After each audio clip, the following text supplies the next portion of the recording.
Hello friends, मेरा नाम है सौरभ और आज फिर मैं आप लोगों के लिए कुछ नया एक टॉपिक लेकर के आया हूं।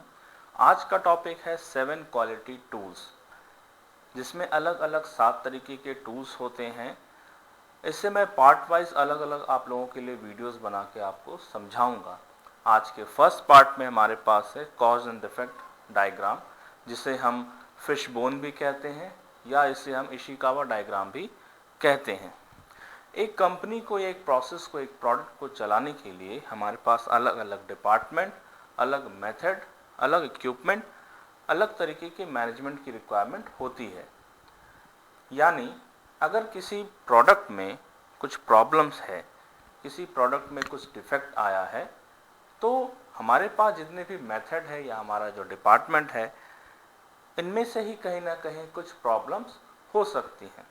अभी जो अपने स्क्रीन पे आप ये डायग्राम देख रहे हैं, ये एक मैनेजमेंट कह सकता हूँ, इसे मैं एक मैन्युफैक्चर टीम जो मैन्युफैक्चर करती है किसी प्रोडक्ट की, उसमें क्या डिफेक्ट है, उसमें जो प्रॉब्लम्स आ रही है, उस प्रॉब्लम्स को फाइंड आउट करने के लिए हम किस तरीके से इशिकावा या कॉज एंड इफेक्ट डायग्राम या हम फिश बोन का यूज़ कर सकते हैं। यहाँ पे आप देख पा रहे हैं कि यहाँ पे सबसे पहले लिखा हुआ है प्रॉब्लम।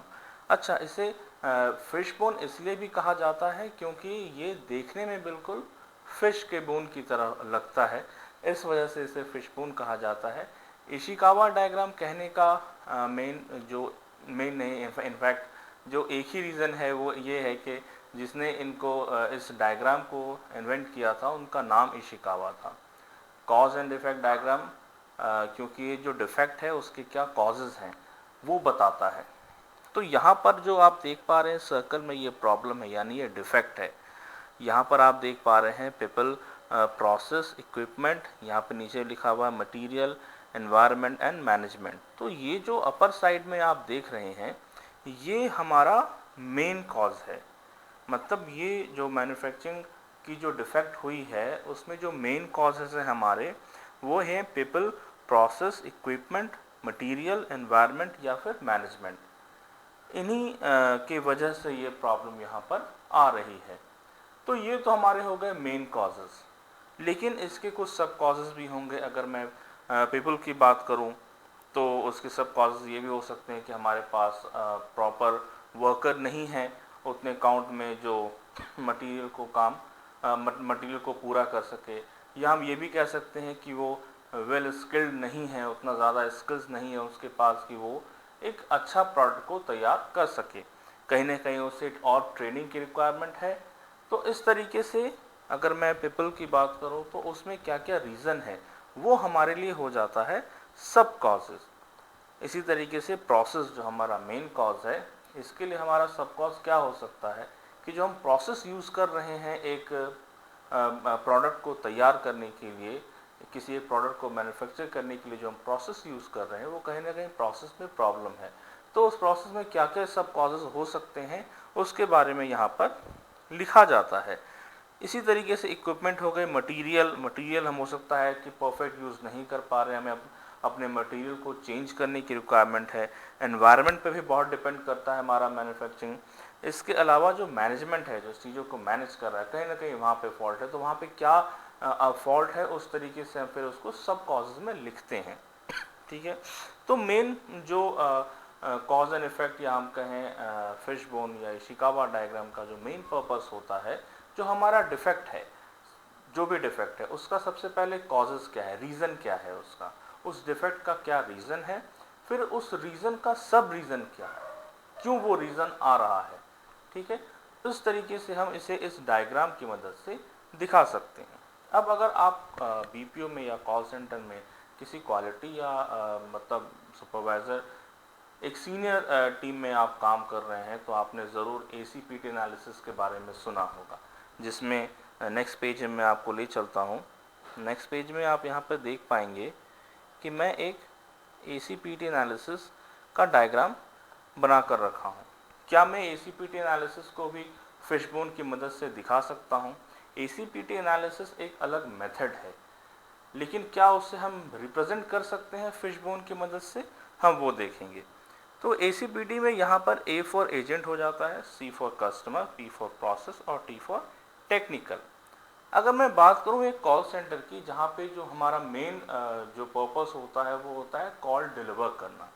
ठीक है, एक कॉल को डिलीवर करने के लिए क्या मेन चीज़ें हो सकती हैं? सबसे पहले एजेंट जो कॉल ले रहा है, दूसरा हो जाता है कस्टमर जिससे हमारी बात हो रही है, तीसरा हो जाता है प्रोसेस, जो हमारा मेन मतलब पर्पस है, जिस प्रोसेस को हम डिलीवर कर रहे हैं वो। इसके अलावा हमारे पास हो जाता है यहाँ पर टेक्निकल जो हम मेथड यूज़ कर रहे हैं कस्टमर से बात करने के लिए, डील करने के लिए। तो यहाँ पर आप देख पा रहे हैं मैं डिफेक्ट में लिखा हुआ हूँ AST। यहाँ पे जहाँ पे प्रॉब्लम्स या डिफेक्ट लिखा जाता है वहाँ पे मैं लिखा हुआ हूँ AST। यानी कि मान के चलता हूँ आपके मैनेजर, आपके सीनियर या आपके क्लाइंट ने आपसे कहा कि मेरे प्रोसेस का AST बहुत हाई जा रहा है, ठीक है, बहुत ज़्यादा हाई है, इसे हम एनालाइज करेंगे। AST को एनालाइज करने के लिए हमने क्या किया, हमने ACPT मेथड का यूज़ किया। ACPT एक अलग मेथड है, ठीक है। ACPT मेथड का यूज़ किया जिसमें हमने क्या क्या मेन टूल्स हमने रखा है, A for agent, C for customer, P for process and T for technical. तो हमने क्या देखा, जो हमारा यहाँ पे अब जो सब कॉजेज हो गए हैं, डिफेक्ट हमारा AST है, सब कॉजेज हमारा क्या है, एजेंट, कस्टमर, प्रोसेस और टेक्निकल। तो जब मैं इसको एनालाइज करने के लिए मैं क्या किया, मैं एक कॉल सुना। कॉल सुनने के बाद मैं देखा भाई हाई AST है, तो मैं एक हाई AST की कॉल लिया हूँ। उसके बाद मैं चेक कर पा रहा हूँ कि भाई एजेंट में क्या मेरे पास डिफेक्ट्स आ रहे हैं कि एजेंट जो है वो अटेंटिव नहीं है कॉल पे, ठीक है, डेड एयर ज़्यादा जा रहा है, वो होल्ड ज़्यादा यूज़ कर रहे हैं, इस वजह से यहाँ पे जो है वो AST बढ़ रही है। मैं दूसरा कॉल सुना, मेरे पास क्या आया, कस्टमर के पास मल्टीपल क्वेश्चंस हैं, जिस वजह से कस्टमर को सारे क्वेश्चंस के आंसर या सारी क्वेरीज को डिलीवर करने में हमें टाइम लग रहा है। दूसरा मैं थर्ड ऑप्शन में आता हूँ प्रोसेस।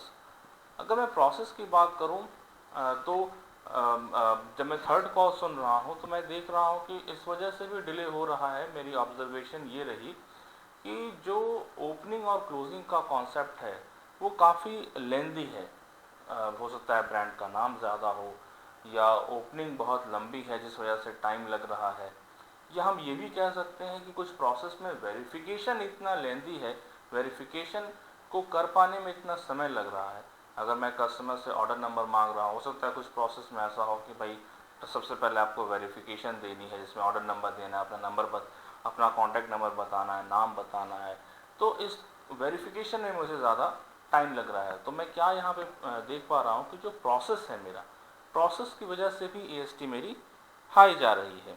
फोर्थ रीज़न जो है टेक्निकल, यानी कि जो मैं मेथड यूज़ कर रहा हूँ कस्टमर के साथ कन्वर्सेशन करने के लिए, उसमें कुछ सॉफ्टवेयर है, CRM है, डायलर है, वो काफ़ी स्लो चल रहा है, जिस वजह से मैं कस्टमर को बार बार ये कहना पड़ रहा है कि आप कॉल पर रहें ताकि मैं आपको प्रॉपर इन्फॉर्मेशन दे पाऊँ। यहाँ पे रीज़न क्या हो रहा है कि एजेंट के पास तो प्रॉपर इन्फॉर्मेशन है बट टेक्निकल इशू है, इंटरनेट का कनेक्शन स्लो है या CRM स्लो चल रहा है, हेडफोन का कंसर्न आ रहा है, सिस्टम ख़राब हो गए हैं, कीबोर्ड सका काम नहीं कर रहा या सिस्टम हैंग हो गया है।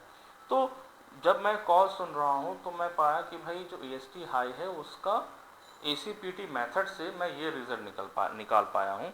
इसी चीज़ों को जो मेरा मेन कॉज है, यानी कि एजेंट, कस्टमर और प्रोसेस और टेक्निकल, उसके साथ मैं सब कॉजेज़ को भी यहाँ पे मेंशन करता जा रहा हूँ। ये जो मैं सब कॉजेज़ का लाइन दे रखा हूँ, तो सब कॉजेज़ मैं ये भी मेंशन कर रहा हूँ ताकि मैं ये फिश बोन डायग्राम की मदद से दिखा सकूँ, रिप्रेजेंट कर सकूँ कि जो ACPT मेथड मैंने यूज़ किया है उसका क्या आउटपुट आया।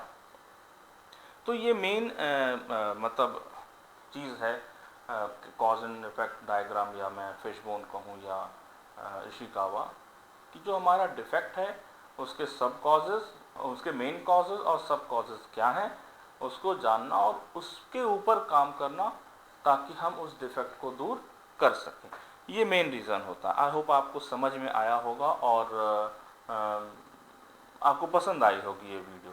अगर आपको ये नहीं पता है कि ACPT क्या होता है तो आप कमेंट्स में ज़रूर लिखें, मैं आपके लिए एक सेपरेट वीडियो बनाऊंगा ACPT के लिए।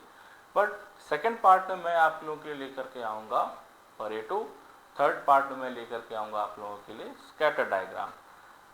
तो आप बने रहें मेरे साथ और पार्ट वाइज आप 7 क्वालिटी टूल्स को सीखें। Thank you so much.